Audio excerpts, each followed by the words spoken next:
Hi everyone, I hope that you're all okay. So I wanted to pop on today and talk a little bit about the birds and the bees, sex education, stuff like that.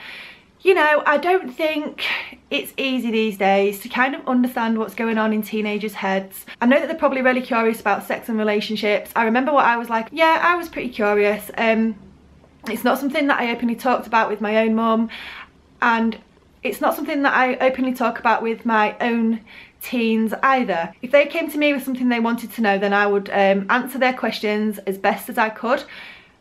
But with me kind of wanting to talk about some subjects with them, so I kind of find it really hard to find the right approach to go about this. Now, I have been reading this book by Hannah Witton. It's called Doing It, Let's Talk About Sex. Hannah is a vlogger. She talks very openly over on her channel. And this book has really opened my eyes to things that teenagers should know about, that they're probably really curious about. I know that a lot of the sex education lessons in schools that are open to teenagers kind of cover the contraception topics, how to put a condom on, how not to get pregnant, which is of course so important for teenagers to know about. But I do feel personally that there is a lot more for them to know about, which I probably wouldn't have even thought of if I'd not been reading this book by Hannah. The first chapter that really stood out to me when I was reading this book was about healthy relationships and kind of toxic relationships. I think some teenagers kind of have the wrong idea of what a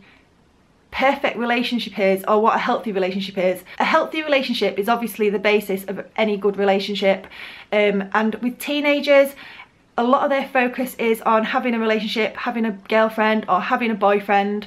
So I think it's really important that they get on the right track right from the start with this. Hannah also talks very openly about alcohol and sex, which I think is such an important topic to cover. And also the importance of being aware of what can happen after drinking alcohol. I do think that teenagers can probably be a bit curious about alcohol, but obviously it does lower your inhibitions quite a lot. It's important for them to know that they are able to say no if there's something that they're not happy with. If they don't want to do what someone wants them to do, then it's really crucial that they know what their rights are and how they can say no to certain situations. Hannah talks about the LGBTQ community, which is so important for teenagers of both sexes, because obviously it can be a real confusing time. Some teenagers obviously don't understand what others are going through, and if they could just read this and read about all the different perspectives from other writers that have given their input, who have been through a lot of things in their time, it will really help them, and it will help other teenagers to understand as well. I actually really wish that this book was around when I was a teenager, because it would have helped me so much. I mean, I was quite oblivious to a lot of things until I got into a relationship myself, and it led to some real tricky times for me. So I think if teenagers could read this, or their parents, to help them understand how to approach certain subjects, and that would be fantastic. When teachers are teaching the sex education at school, maybe they should hand this out so that it's available for the teenagers to read at the same time.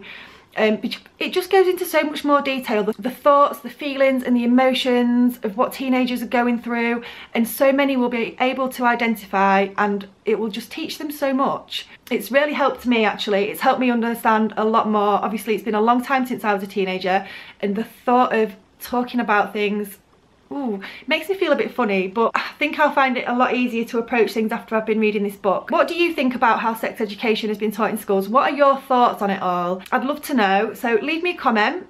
Thank you for watching, and I will see you all soon. Bye.